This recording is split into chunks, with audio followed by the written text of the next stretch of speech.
Welcome to your chemistry classroom.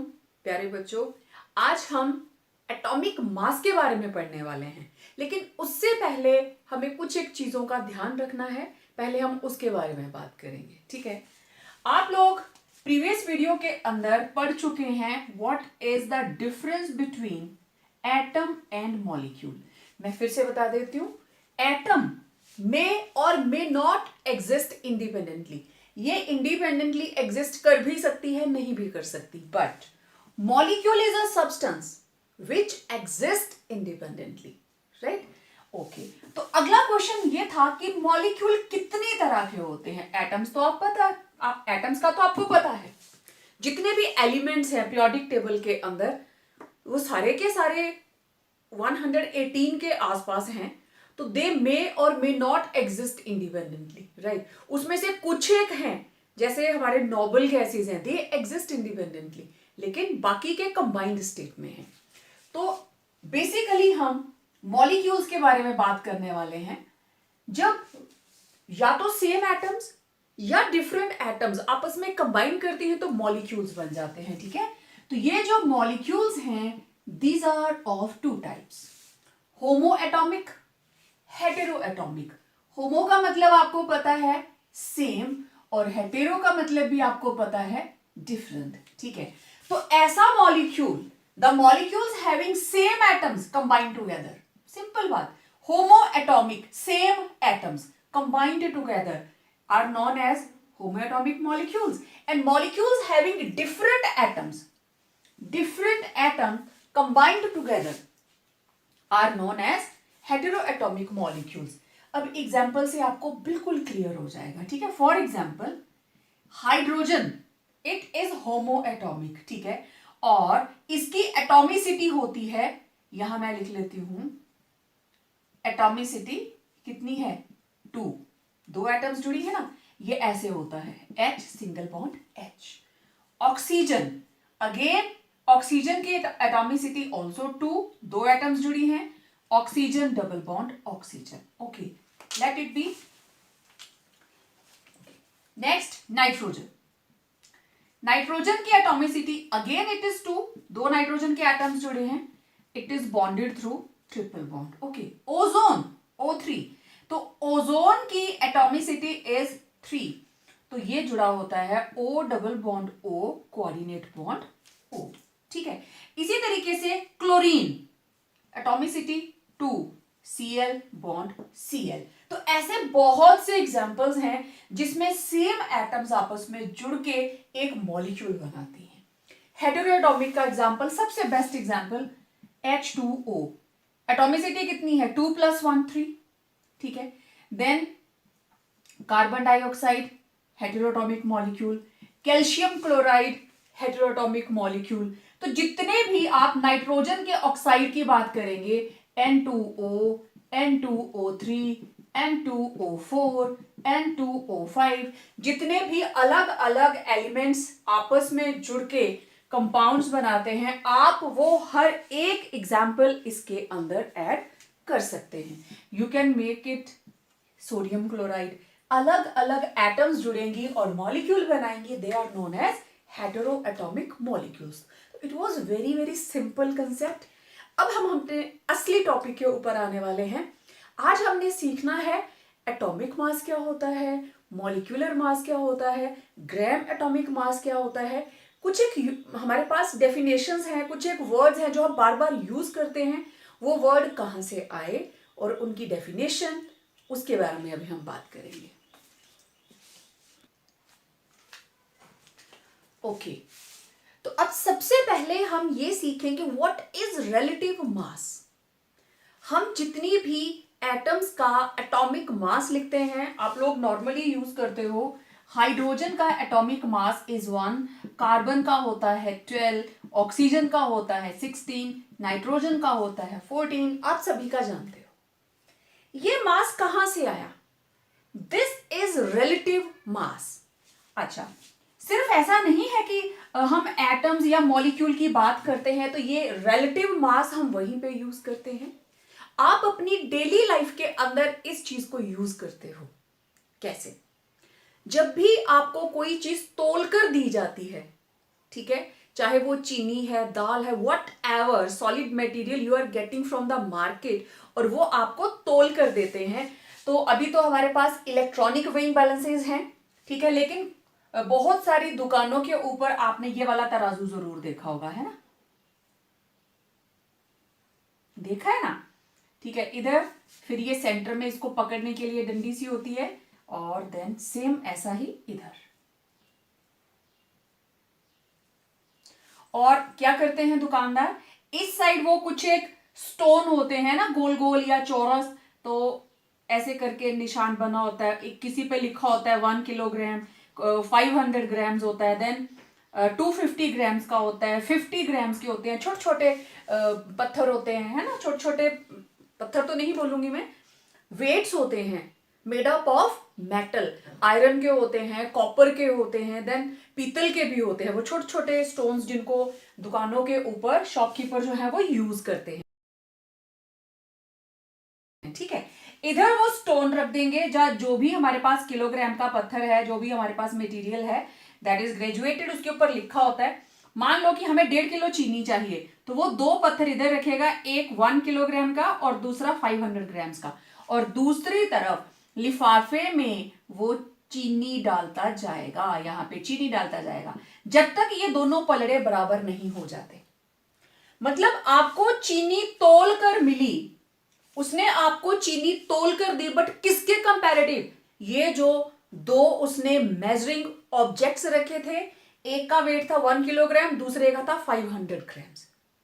ऐसा करते हो ना, आप सब्जी खरीदते हो, आजकल तो इलेक्ट्रॉनिक बैलेंसेस हैं, उसके ऊपर आप रखते हो तो उस पर रीडिंग आ जाती है कि 1 किलोग्राम हो गया, 2 किलोग्राम हो गया, लेकिन किसी ना किसी स्टैंडर्ड के बराबर तो कंपेयर करते हैं ना हम, विद रेफरेंस टू। और ये जो रेफरेंस है आप तो अपनी डेली लाइफ में यूज कर रहे हो, तो केमिकल साइंसेस के अंदर माइक्रो लेवल के ऊपर जब हमें एक एटम का मास निकालना है, तो वहां पे भी तो कोई ना कोई स्टैंडर्ड चाहिए ना।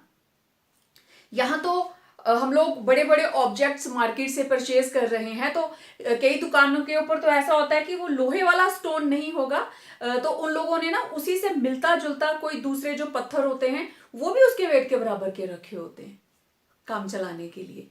बट आपने वो स्टोन्स देखे होंगे जो जिनकी बात मैं कर रही हूं, अभी भी हमारे गांव में दुकानों के ऊपर वो लोहे के बने हुए वेट्स आज भी हैं, people are using that. Mostly जो सब्जी बेचने के लिए घर घर जाते हैं ना गांव में, ठीक है, वेंडर्स होते हैं जो सब्जी लेकर जाते हैं, उनके पास आपको यही वाला तराजू मिलेगा, वो इसी को यूज करते हैं। और इधर स्टोन रखा, उधर वो मटेरियल रखेंगे, और दोनों बराबर हो गए, मींस अब उसके बराबर वेट आ गया। मैंने 1 किलो 500 ग्राम्स रखा था ना, तो तब तक इसमें चीनी डालते रहना पड़ेगा जब तक ये दोनों बराबर नहीं हो जाएंगे। तो इसी तरीके से जब हम केमिकल साइंसेस के अंदर एटम के एटॉमिक मास की बात करते हैं, तो भाई उसके लिए भी कोई स्टैंडर्ड चाहिए। एटम हमने डिस्कवर कर ली, उसका एटॉमिक मास ढूंढना है, कैसे ढूंढे, किसके बराबर उसको कंपेयर करें कि इसका वेट इतना होगा। आज हम इसी के बारे में बात करने वाले हैं। तो mass of an atom is expressed as relative mass, मतलब रेफरेंस के साथ हम बात करेंगे, it is expressed as relative mass. And कैसे कर सकते हैं, it could be done by fixing some standard of mass, हमें कोई ना कोई स्टैंडर्ड ऑफ मास फिक्स करना पड़ेगा, and then comparing mass of the atoms of any elements relative to it. और इसको हम क्या बोलते हैं, this is known as atomic mass unit, AMU। So मतलब atomic mass is expressed as relative masses, मतलब with respect to the mass of an atom of standard substance. जो हमने स्टैंडर्ड सब्सटेंस रखा होगा उसकी एक एटम का मास कितना है, हम उसके हिसाब से जिस एटम का हमें पता करना है उसके साथ उसको कंपेयर कर देते हैं। तो बहुत सारे स्टैंडर्ड्स शुरू से फॉलो किए गए। सबसे पहले हमने यूज किया हाइड्रोजन एज अ स्टैंडर्ड, क्योंकि हाइड्रोजन का एटॉमिक मास था 1.008 AMU, एटॉमिक मास यूनिट, ठीक है। तो इसको स्टैंडर्ड रख के, मतलब ये हमारे पास 1 ग्राम का वेइंग हो गया, ठीक है, वेइंग सब्सटेंस हो गया। अब इसके कंपैरेटिव हम किसी को भी वेइ कर सकते हैं, कैसे, मान लीजिए कि इस तराजू के अंदर मैंने रख दिया एक हाइड्रोजन का एटम। रखना क्या है? एन एटम ऑफ, है ना, N atom of the standard substance. तो एक एटम रखी मैंने इधर, और ये रहा इसका दूसरा पलड़ा, और इस पलड़े में मैंने रख दी ऑक्सीजन। अच्छा, आपको पता है ऑक्सीजन का कितना होता है मास? 16। हाइड्रोजन का कितना है? 1। मतलब अगर मुझे इस 1 को 16 के बराबर लाना है तो इधर मुझे कितने हाइड्रोजन को बिठाना पड़ेगा? Yes, 16 hydrogen. ठीक है, हाइड्रोजन हाइड्रोजन हाइड्रोजन हाइड्रोजन, तो यहां पे 16 हाइड्रोजन एटम्स मुझे रखनी पड़ी, तब ये ऑक्सीजन का पलड़ा इसके बराबर हुआ। मतलब कहने का जो ऑक्सीजन है it is 16 times heavier than hydrogen. This is the meaning of standard. क्योंकि शुरू में हाइड्रोजन को स्टैंडर्ड लिया गया था, अभी मैं सारे स्टैंडर्ड्स की बात करने वाली हूं। जब हाइड्रोजन को एज अ स्टैंडर्ड लिया तो किसी भी एलिमेंट की एटम का जब आप मास निकालना चाहेंगे तो कितने हाइड्रोजन उसके बराबर लगे? हम जानते हैं नाइट्रोजन का जो एटॉमिक मास है दैट इज 14। मतलब अगर नाइट्रोजन को इसके साथ वे करेंगे then you have to put 14 hydrogen on other hand, तब नाइट्रोजन का पलड़ा उसके बराबर आएगा। ठीक है, अब वो कौन कौन से स्टैंडर्ड्स हैं जिनको हमने यूज किया for the purpose of relative मास, और उनमें से क्यों वो डिस्कार्ड हुए, और आज हम किसको यूज कर रहे हैं? Let's do that.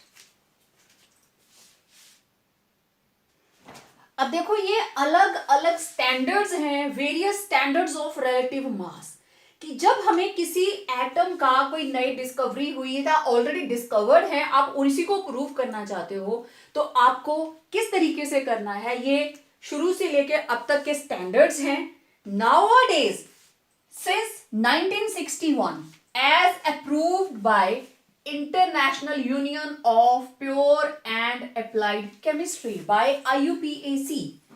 In 1961 IUPAC ने कार्बन को एज अ स्टैंडर्ड एक्सेप्ट किया। क्यों किया उसको मैं अलग से क्वेश्चन बना के बताऊंगी आपको। अभी हम सिर्फ ये सीखेंगे ये तीनों स्टैंडर्ड कैसे काम करते हैं, और क्या रीजन रहा कि हाइड्रोजन को हटा दिया, क्या रीजन रहा हाइड्रोजन को छोड़कर हमें ऑक्सीजन को फॉलो करना पड़ा, और क्या रीजन रहा इसको भी छोड़कर सिंस 1961 हम इसी को यूज कर रहे हैं। ठीक है, मोर देन 60 इयर्स, ठीक है, हम इसको यूज कर रहे हैं। ओके, तो सबसे पहले मैंने जैसे पहले भी आपको बताया, hydrogen was taken as a standard. Hydrogen की 1 एटम का mass, 1 atom of hydrogen it is 1। ठीक है, तो जब भी आपको रिलेटिव एटॉमिक मास निकालना है, मैंने तीनों का फॉर्मूला लिखा है। फॉर्मूला क्या है? आपको एक एटम का मास लिखना है। ठीक है, ओके, एक यूनिट तक उसको लेके जाना है। तो अगर हम हाइड्रोजन एज अ स्टैंडर्ड लेते हैं तो रिलेटिव मास किसके बराबर है? Mass of an atom of element जिसको आप ढूंढना चाहते हो divided by mass of an atom of hydrogen. क्योंकि हाइड्रोजन का मास 1 होता है तो ये एज इट इज रहेगा। लेकिन जब हमने ऑक्सीजन एज अ स्टैंडर्ड लिया तो ऑक्सीजन का अपना मास कितना है? 16।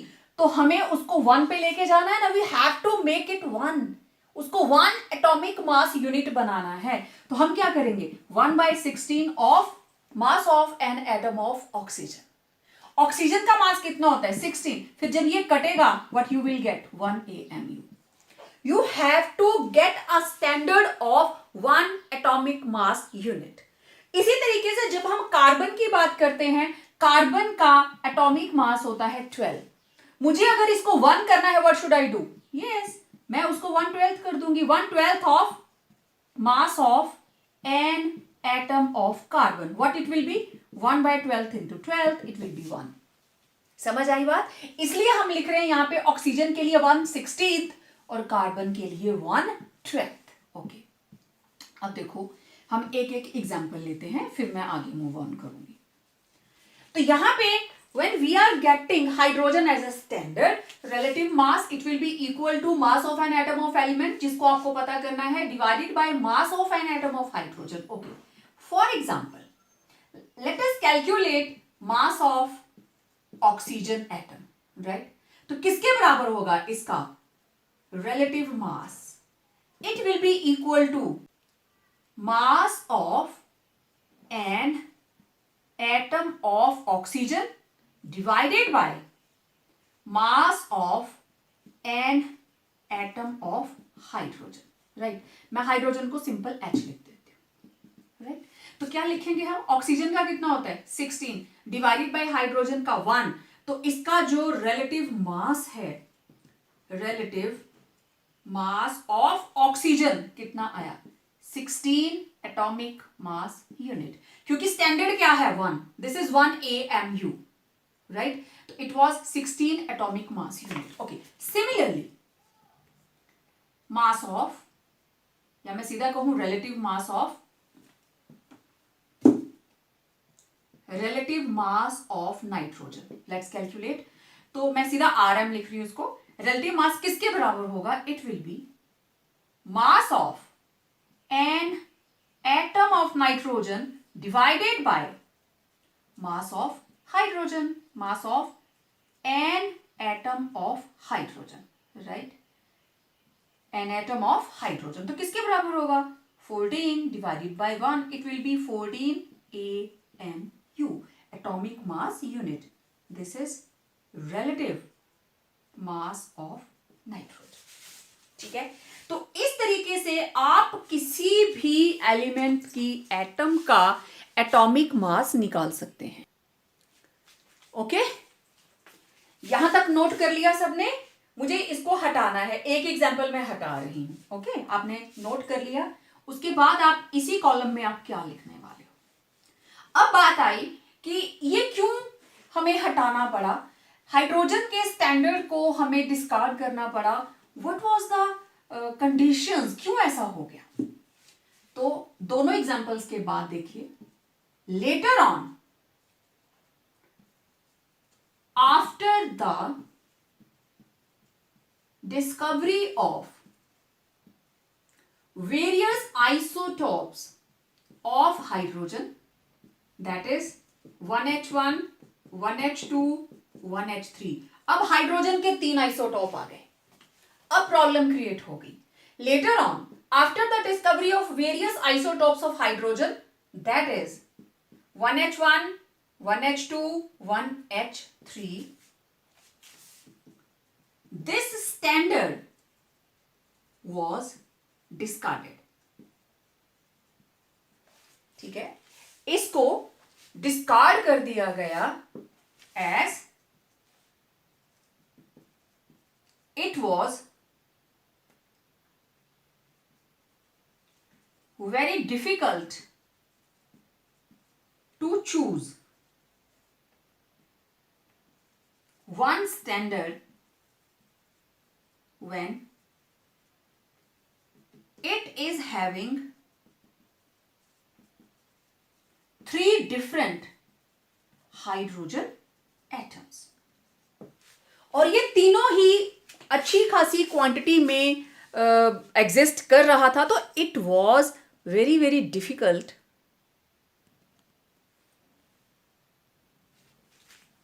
ठीक है. तो इसका मतलब हाइड्रोजन के केस में, ये भी आपने नोट कर लिया, मुझे इसको भी हटाना है, नोट कर लीजिए आप लोग. ठीक है आइदर स्क्रीनशॉट ले लीजिए. अब इस केस के अंदर जब आप लोग कैलकुलेट कर रहे हो कि ये उससे इतने गुना जो भी इसका ऑक्सीजन का मास आया या नाइट्रोजन का मास आया, उसका मतलब क्या है? देखिए जब आपके पास relative mass of oxygen it is 16, it means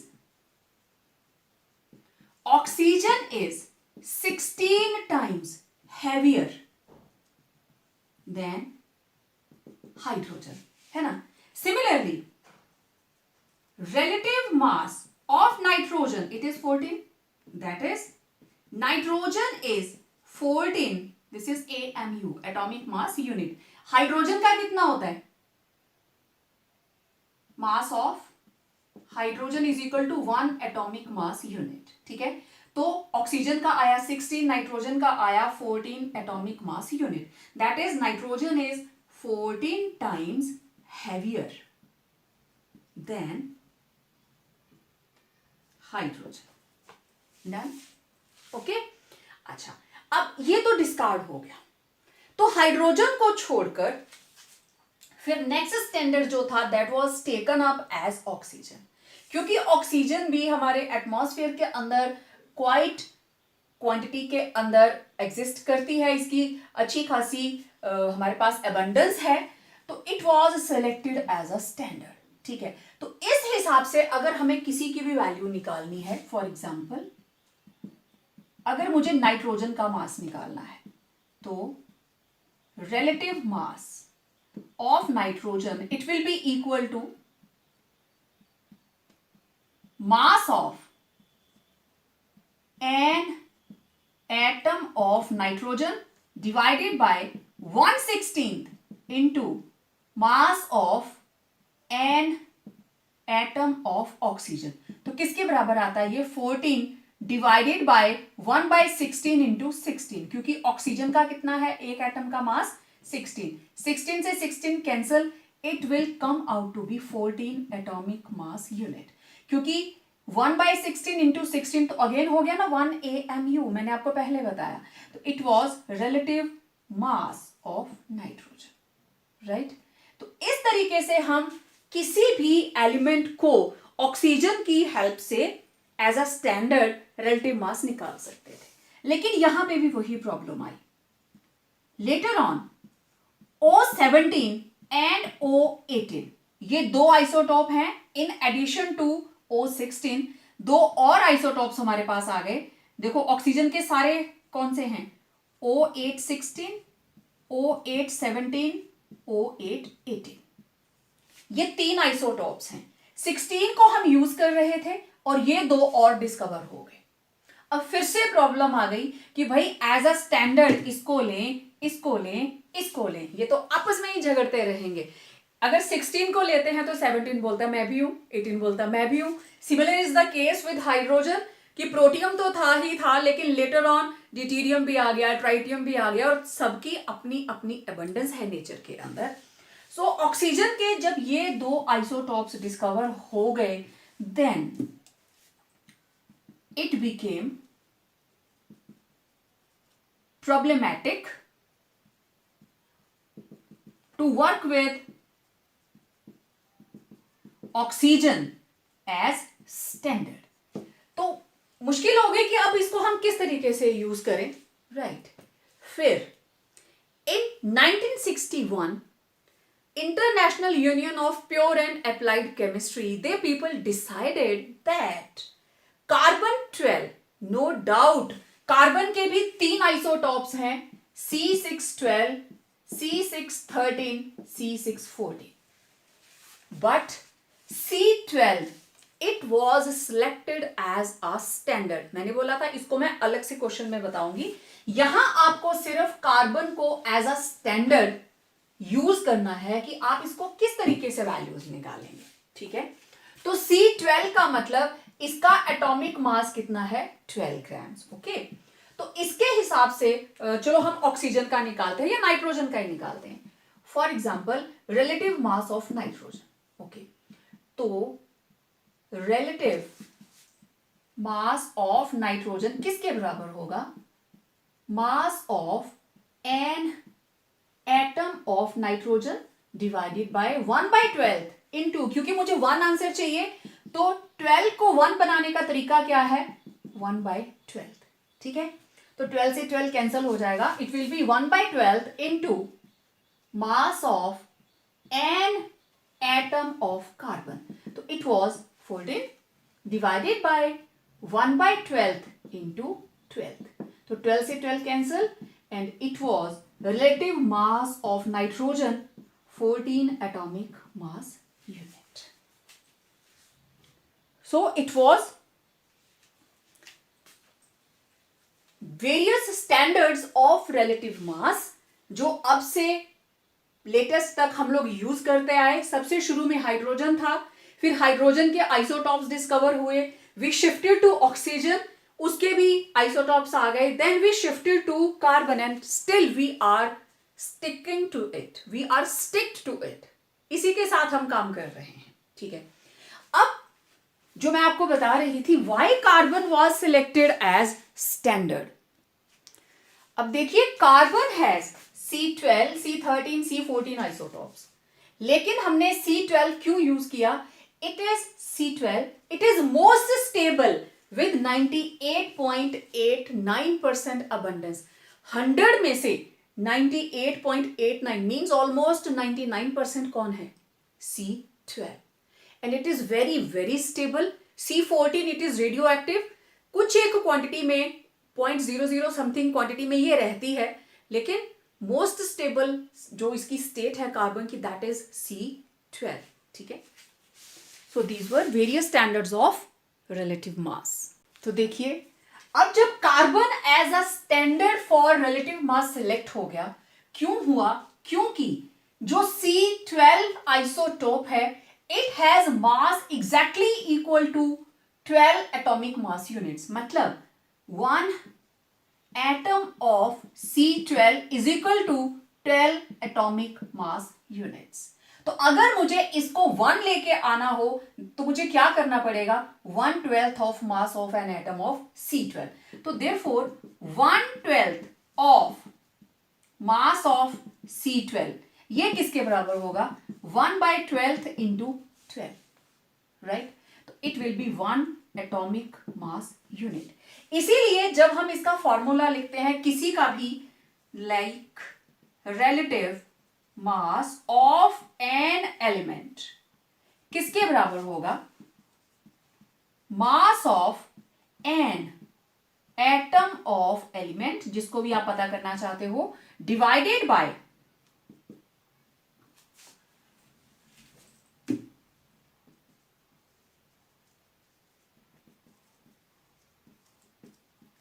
relative mass of an element, it will be equal to mass of an atom of element divided by 1/12 of mass of an atom of C12। तो automatically यहां पे 12 आ जाएगा, 12 से 12 cancel, you will get 1 atomic mass unit, जिसके comparative आपको इसको देखना है।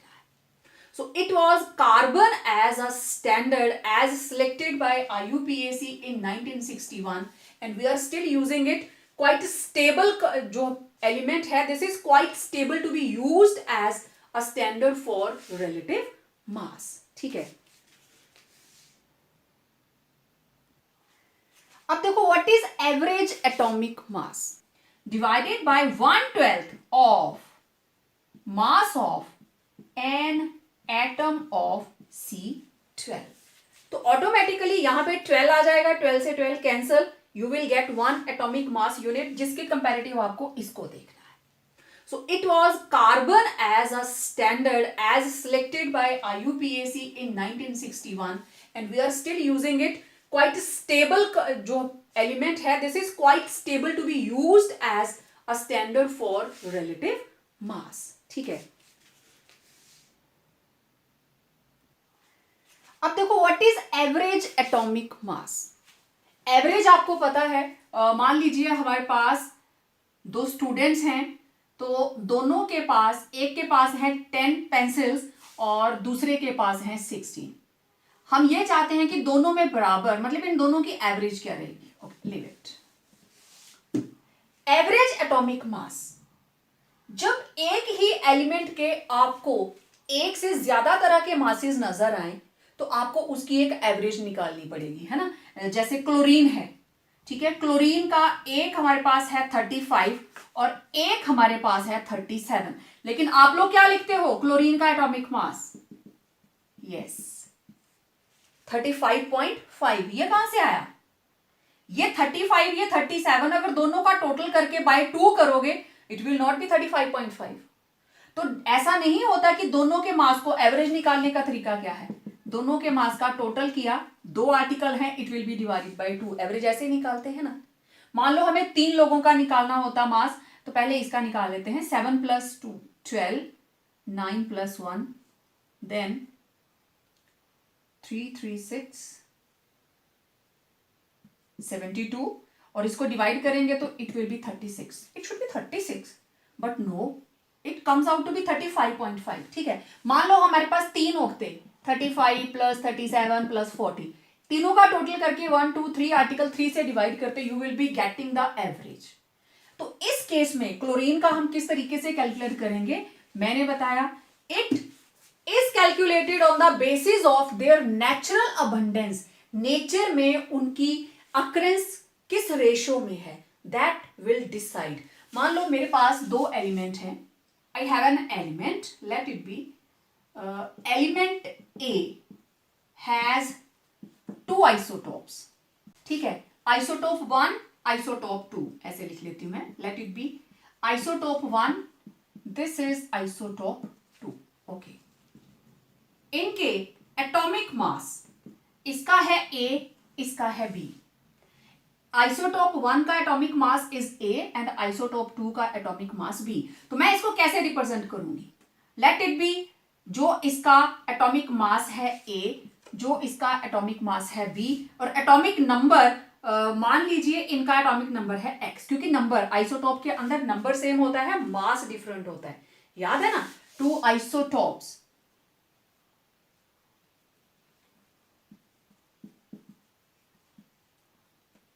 ठीक है। तो आइसोटोप्स का मतलब same atomic number different atomic mass, ठीक है, ये हो गया, ओके। अब देखिए natural abundance, natural abundance, nature के अंदर इनकी क्या रेशो है, लेट इट बी ये रेशो है M, ये रेशो है N, ठीक है। तो एवरेज मास किसके बराबर होगा, इट विल बी जो A का एटॉमिक मास है multiplied by its abundance plus दूसरे वाले का mass B multiplied by its abundance divided by total M plus N। बहुत ही सिंपल। तो इधर A and B these are atomic masses of different isotopes, different isotopes के atomic mass M and N, it is relative abundance, M and N is relative abundance। तो इस तरीके से आप इनको कैलकुलेट कर सकते हैं। रिलेटिव अबंडेंस का मतलब रेशो, जैसे वो नेचर में एग्जिस्ट करते हैं, मींस M रेशो N क्या रहेगी, नेचर के अंदर ये किस रेशो में पाए जाते हैं, ठीक है। अब इसी चीज को मैं आपको एग्जाम्पल से बताती हूं। आप लोगों ने तो इसको इसके आगे लिखना है, ठीक है। For example chlorine has 2 isotopes, chlorine के 2 आइसोटोप्स हैं C1735, C1737 इन रेशो 3:1, और इनकी नेचुरल अबंडेंस क्या है, उनकी रेशो क्या है, 3:1, ओके। तो इसका एवरेज मास ऑफ क्लोरीन किसके बराबर होगा, जो मास है मल्टीप्लाइड बाय उसी की अबंडेंस। तो it was 35 into 3 plus mass है 37 इंटू 1 डिवाइडेड बाय कितनी रेशो है, टोटल रेशो 3+1। अब इसको आप 3 को मल्टीप्लाई करो, 105 आ गया। Next 37 divided by 4, it will B 142 divided by 4, और इसको आप जब सॉल्व करेंगे यू विल गेट 35.5। इसका मतलब average mass of chlorine it is 35.5। तो this is the meaning of average atomic मास। ऐसे सब्सटेंसेस जिनके पास आइसोटोप्स एग्जिस्ट करते हैं, आपको सिर्फ ये पता करना है उन आइसोटोप्स का अलग अलग मास कितना है, ठीक। इसका मास था जैसे 35, इसका मास था जैसे 37, फिर आपको उनकी रेशो देखनी है, M रेशो N, उधर क्या आई 3:1। तो atomic mass multiplied by ratio, atomic mass multiplied by उसी की ratio, atomic mass multiplied by it's ratio divided by total ratio. तो हमारे पास आ जाएगा एवरेज एटॉमिक मास। अब देखिए कार्बन का take it as a question, calculate average mass of carbon. ये हमारे पास अलग अलग आइसोटोप्स दे दिए, C12, C13, C14। ये रही उनकी अबंडेंस, लेकिन यहां पे रेशो नहीं दी, यहां उसने परसेंटेज दी है। और ये रहे इनके रिलेटिव एटॉमिक मासेस। तो atomic mass into abundance, atomic mass into abundance, atomic mass into abundance, multiply करेंगे। जरूरी थोड़ा हर बार दो ही आइसोटोप होंगे, दो से ज्यादा भी हो सकते हैं। तो हमारे पास एवरेज मास ऑफ कार्बन कितना आएगा, ये रहा C12। तो इसका atomic mass is 12 multiplied by इसकी abundance 98.892 plus atomic mass 13 into its abundance 1.108 plus atomic mass 14 into its abundance, this is very very less, 2 into 10 raise to power -10 हो गया। It will be divided by what, 100। क्योंकि सारी की सारी percentage का आप total करेंगे then it must come out to be 100। ठीक है, परसेंटेज 100 आनी चाहिए, राइट? तो टोटल कितना आ गया नीचे, 100। आप इस पूरे को सॉल्व कीजिए, definitely you will get the answer, it will be 12, it will come out to be 12। और इसको आप बोलोगे 12 units. One more term, gram atomic mass, और इसको बोलते हैं ग्राम एटम। दोनों का मतलब क्या है मैं अभी बताती हूँ। What is gram atomic mass और ग्राम एटम? तो सिंपल वर्ड्स के अंदर द क्वांटिटी ऑफ एलिमेंट, कितनी quantity whose mass in grams is numerically equal to its relative atomic mass is known as gram atomic मास।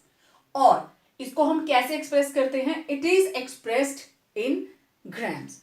तो the quantity of element whose mass in grams is numerically equal to its relative atomic mass is known as gram atomic mass और gram atom. So this is the complete definition. Now it is expressed in grams. अब आप example देखेंगे तो समझ जाएंगे, ठीक है? Let us take up example of nitrogen.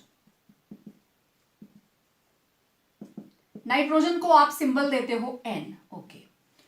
अब दो टर्म्स आ गई हमारे पास, एक रिलेटिव एटॉमिक मास, तो दिस इज रिलेटिव एटॉमिक मास किसका? नाइट्रोजन का। इट इज 14 AMU, और सिंपली हम लिख देते हैं 14 units, okay. Now what about gram atomic mass? It will B 14 gram. Very simple concept. Nitrogen का ग्राम एटॉमिक मास कितना है? 14 ग्राम। रिलेटिव एटॉमिक मास क्या है? यूनिट्स, क्योंकि विद रेफरेंस जब हम यूनिट के लेते हैं दैट इज रिलेटिव एटॉमिक मास, उसको हमेशा हम एटॉमिक मास यूनिट में रिप्रेजेंट करते हैं। तो जब उसको ग्राम में कन्वर्ट करना है तो ये दोनों की न्यूमेरिकल वैल्यू सेम होती है। आप इसको नोट कर लीजिए, ठीक है? इसी पे मैं ऑक्सीजन का एग्जांपल ले लेती हूं। Late it B oxygen. इसको आप रिप्रेजेंट करते हो O के साथ। तो ऑक्सीजन का रिलेटिव एटॉमिक मास 16 यूनिट्स और इसका ग्राम एटॉमिक मास 16 ग्राम। बस इतनी सी बात, ओके। अब देखो, इसका gram atomic mass is 16 gram, means 16 gram oxygen it is equal to 1 gram atom. 1 gram atom, right? और इसको मैं सिंपल वर्ड्स में कहूं, कोई भी in general 1 gram atom it is equal to its gram atomic mass और relative atomic मास। समझ आई बात? 1 ग्राम एटम का मतलब जो उसका ग्राम एटॉमिक मास है उसके बराबर। For example 1 gram atom of oxygen oxygen, it is equal to 16 gram. 1 gram atom of nitrogen equal to 14 grams. 1 gram atom of calcium equal to 40 grams. तो जो किसी एलिमेंट का, जो किसी एटम का एटॉमिक मास है, that is equal to 1 gram atom. समझ आई बात? तो ग्राम एटॉमिक मास या gram atom, 1 gram atom means जो उसका ग्राम एटॉमिक मास है. अब एटम्स के केस में जो हम एटॉमिक मास निकाल रहे हैं that is gram atomic mass. जब सेम चीज हम मॉलिक्यूल पे लगाएंगे then it will become gram molecular mass और सिंपली मॉलिक्यूलर मास. उसको देखते हैं. अब देखो मॉलिक्यूलर मास, किसी भी मॉलिक्यूल का एग्जैक्ट मास कैलकुलेट करना it's not a simple thing, it can not be determined. लेकिन हाँ, इसको भी हम रिलेटिव मास की तरह ही निकालते हैं और वो रिलेटिव मास होता है एवरेज रिलेटिव मास. और इसमें भी स्टैंडर्ड कौन रहेगा? Exactly C12. लेकिन फर्क क्या पड़ेगा? अब हमें उसको 1/12 करने की जरूरत नहीं है, ठीक है, क्योंकि अब हम उसका कार्बन का एटॉमिक मास यूज करने वाले हैं, उसका 1 AMU वाला स्टैंडर्ड नहीं. ठीक है.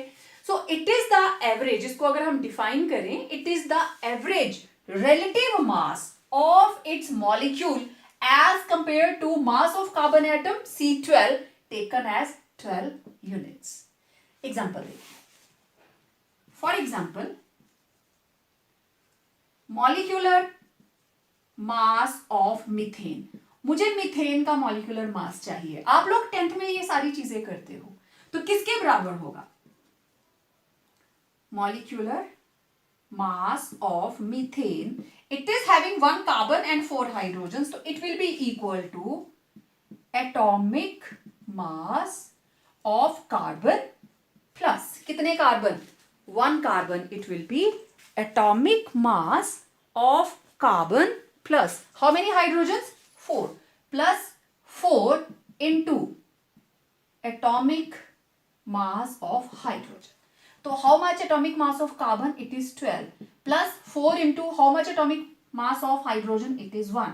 So it will be 12 plus 4 16 grams. हम इसको लिखेंगे 12 plus 4 16 units और सिंपली मैं इसको लिखूंगी 16U. क्लियर? अच्छा, और एग्जाम्पल पिक करती हूं अभी मैं. तो मॉलिक्यूलर मास क्या होता है आप समझ गए होंगे. Okay, let us take up some more examples. देखिए, molecular mass of carbon dioxide किसके बराबर होगा? मैं इसको शॉर्ट में लिख रही हूं, ठीक है. molecular mass of CO2, it will be equal to atomic mass of carbon plus 2 into atomic mass of oxygen. So it will be 12 plus 2 into 16. It will be 12 plus 32 means 44. Similarly, molecular mass of water. So molecular mass of water, it will be equal to atomic mass of hydrogen multiplied by 2, 2 है ना, plus atomic mass of oxygen. It will be 1 into 2 plus 16. It will be 18 units. Right? It is 18 units. Okay, let's one more. Molecular mass of C6H12O6. So it will be equal to 6 into atomic mass of carbon plus 12 into atomic mass of hydrogen plus 6 into atomic mass of oxygen. तो ये आ गया 6 into 12 plus 12 into 1 plus 6 into 16. तो ये आ गया 72 plus 12 plus 96. Right? इस सबको total करो. It will come out to be 180. So it will come out to be 180 units. तो जिस तरीके से हम ग्राम एटम को रिप्रेजेंट कर रहे थे उसी तरीके से ग्राम मॉलिक्यूलर मास को भी रिप्रेजेंट किया जाता है। इस तरीके से जो भी फॉर्मूला आपके पास दिया हो उसके इंडिविजुअल एटम्स के एटॉमिक मास को, उनके रिलेटिव मास को आप लोग ऐड करते जाएंगे और उसका मॉलिक्यूलर मास निकालते जाएंगे। ठीक है, अब देखो ग्राम मॉलिक्यूलर मास, जिस वक्त आप इसको यूनिट के साथ रिप्रेजेंट करते हो it is relative molecular mass, और जब उसको ग्राम्स में रिप्रेजेंट करोगे molecular mass expressed in grams is known as gram molecular mass और ग्राम मॉलिक्यूल। एग्जांपल देखिए, लेट इट बी, मेरे पास मॉलिक्यूल है H2O, वाटर। तो वाटर का रिलेटिव मॉलिक्यूलर मास और it is written simply as molecular mass कितना होगा 18 यूनिट्स, और इसका gram molecular mass it will be 18 grams. बहुत सिंपल बात है। ठीक है, इसी तरीके से कार्बन डाइऑक्साइड, इसका relative molecular mass it will be 44 units और इसका gram molecular mass it will be 44 grams. जैसे हम एटॉमिक के अंदर करते थे उसी तरीके से हम इसमें भी लिखते हैं। नोटेड? ओके। अब एक चीज और, अब इसको हम ग्राम मॉलिक्यूल में रिप्रेजेंट करने वाले हैं। ठीक है, now this is formula H2O। Okay, इसका रिलेटिव और simple molecular mass it is 18 units और इसका gram molecular mass it is 18 grams. ठीक है, इसका मतलब 18 gram water it is equal to 1 gram molecule of water. जो उसका ग्राम मॉलिक्यूलर मास है that will be equal to gram molecule of particular compound. ठीक है, इसी तरीके से 44 gram of carbon dioxide, this is molecular mass of carbon dioxide. ठीक है, 44 क्या है उसका मॉलिक्यूलर मास, तो it will be equal to 1 gram molecule of carbon dioxide. समझ आई बात? इसी तरीके से हमने ग्लूकोज की वैल्यू निकाली थी, that was 180 gram of C6H12O6, it will be 1 gram molecule of glucose. समझ आ गई बात? जो उसका मॉलिक्यूलर मास होगा, relative molecular mass equal to gram molecular mass, it will be equal to 1 gram molecule. Atom थी तो एटम था, अब किसके बराबर है 1 ग्राम मॉलिक्यूल। ठीक है, तो इन जनरली क्या हो गया, जो हमारे पास सिंपल मॉलिक्यूलर मास है यूनिट्स के अंदर it is equal to gram molecular mass, और वो किसके बराबर होता है 1 ग्राम मॉलिक्यूल।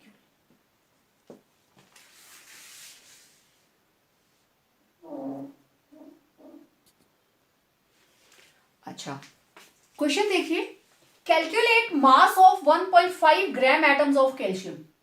ओके, तो फर्स्ट क्वेश्चन का आंसर किस तरीके से होगा, हमारे पास क्या है कैल्शियम। ओके, कैल्शियम का atomic mass it is equal to 40। ठीक, और इसके क्योंकि ग्राम एटम की हम बात कर रहे हैं, atomic mass is 40 grams, it will be equal to 1 gram atom. जो इसका एटॉमिक मास होगा वही इसका 1 ग्राम एटम होगा। किसमें पूछा उसने 1.5 में, तो इतने 1 ग्राम एटम का मास कितना है 40, इतने का निकाल लीजिए। तो mass of 1 gram atom of calcium it is equal to 40 grams. तो mass of 1.5 gram atom of calcium it will be 40 into 1.5, ये आ गया 60 ग्राम्स। सिंपल। सेकेंड वाला देखिए, number of gram atoms in 8 gram of oxygen. Okay, ये रही oxygen. Oxygen का atomic mass it is equal to 16 gram, और ये किसके बराबर है? 1 ग्राम एटम। 16 ग्राम बराबर है 1 ग्राम एटम के, तो 8 ग्राम किसके बराबर होगा?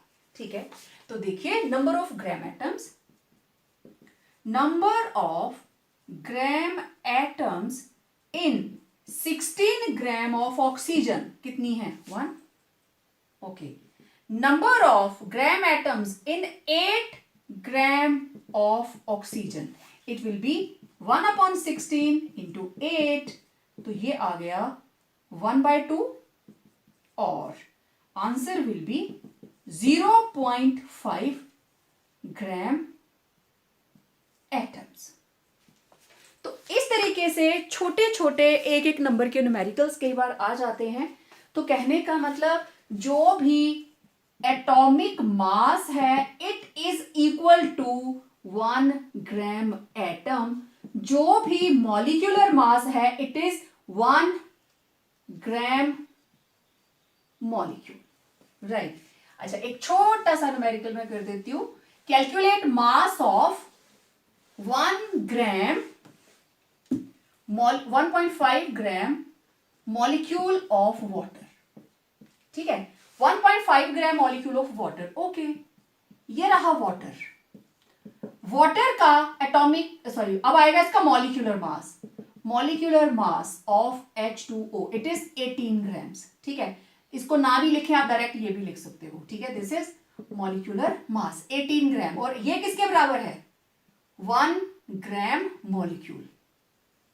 बन गया 1 ग्राम मॉलिक्यूल का मास कितना है? इतना, तो इसका कितना होगा? तो mass of 1 gram molecule equal to 18 gram, mass of 1.5 gram molecule 18/1 into 1.5, तो कितना आ गया हमारे पास? 27 ग्राम्स। तो इस तरीके से कई बार एक एक नंबर के बच्चे इस टाइप के न्यूमेरिकल्स आ जाते हैं। बिल्कुल भी कंफ्यूजन क्रिएट नहीं करनी, बस इस रिलेशनशिप को ध्यान में रखना है। ठीक है, so it was all about atomic mass, relative atomic mass, 1 gram atom, 1 gram molecule, right. सो मिलते हैं बहुत जल्द एक और वीडियो के साथ और सीखेंगे mole concept. Till then understand this concept very very clearly.